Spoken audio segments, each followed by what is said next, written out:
महर्षि, मुझे विष्णु सहस्त्रनाम में श्रद्धा है और कंठस्थ भी किया हुआ है। समय के अभाव के चलते कभी कभी चलते फिरते जॉब पर जाते हुए पाठ कर लेता हूँ और कोई साधन पूजा नहीं हो पाती, किंतु भगवान जी की स्तुति का जो पाठ है, जैसे भीष्म स्तुति, कुंती स्तुति आदि गाता रहता हूँ। महर्षि, विदेश की लाइफ में अकेलापन बहुत है, जिसके चलते इंद्रियां भोगों की तरफ जाती हैं और जानबूझकर या अनजाने में शास्त्र विरुद्ध कर्म हो जाते हैं। जबकि लोग मुझे देखकर सीधे कृष्ण नाम लेते हैं, उनको मुझे देखते ही कृष्ण स्मृति होती है। अंदर से कभी आवाज आती है कि तू भंगुला भगत बन रहा है, कृपया महाराज जी मार्गदर्शन करें। मैं ऐसे ही चलता अब पहली तो अच्छी बात यह है कि आप अपना बहुत बढ़िया निरीक्षण परीक्षण कर रहे हो, आप दोषों को दोष मान रहे हो, इसलिए धन्यवाद है।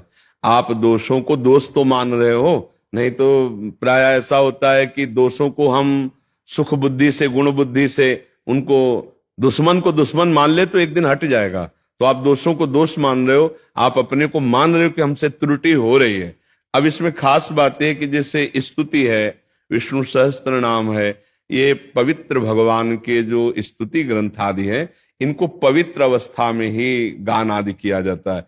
अब जैसे आप जिन पादुका को पहनकर शौचालय गए, जिन पादुका को पहनकर लघुशंका हुए, वही पादुका पहने आप विष्णु शास्त्र नाम पाठ करें तो शास्त्र मर्यादा कहती है ये ठीक नहीं है। नाम जप कर सकते हो, लेकिन जो स्तुति आदि है, जो पवित्र पाठ आदि है, उनको पवित्र अवस्था में कर लो जब आपको समय मिले।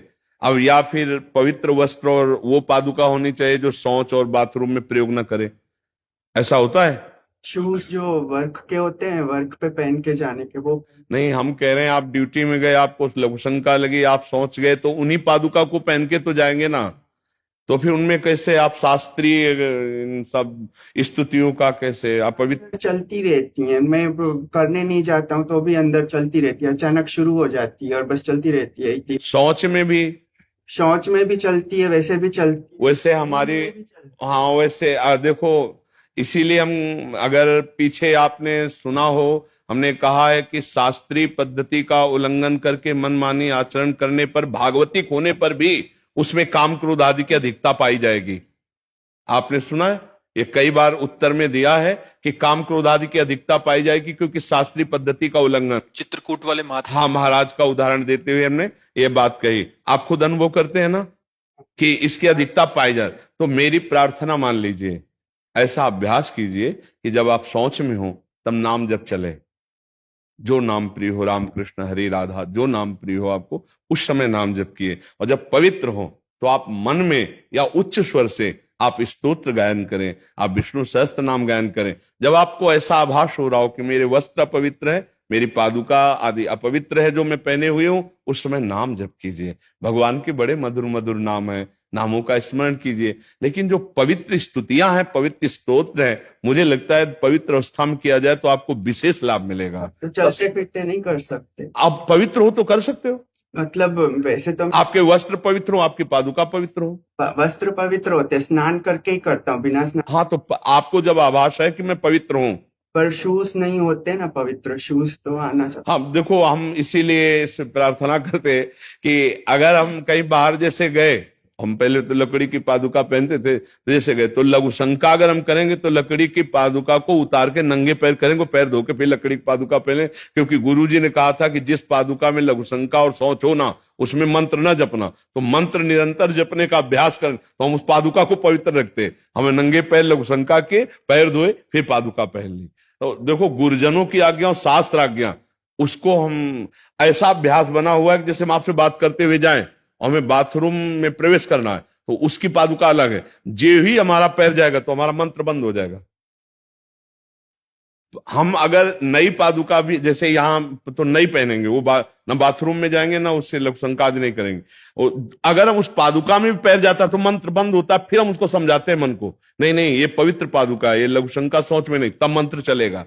अगर मुख में हमने कुछ भी डाल लिया, चरणामृत प्रसाद, मंत्र बंद हो जाएगा, नाम चलने लगे, फिर उसको समझाना पड़ता है, नहीं चरणामृत पिया है, ऐसा मुख नहीं जूठा है, तब फिर अभ्यास, ऐसा थोड़ी खिलवाड़ थोड़ी अभ्यास, तभी परमार्थ की उन्नति होती। मेरी प्रार्थना मान लो, पवित्र अवस्था में महान स्तुतियां हैं, ये महान भगवान नाम, जो विष्णु शास्त्र नाम, गोपाल शास्त्र नाम, ये पवित्र अवस्था में करना चाहिए। तो पवित्र अवस्था का ध्यान रखते हुए और हर समय नाम जप करो। ऐसा थोड़ी, अभ्यास में बड़ी ताकत है।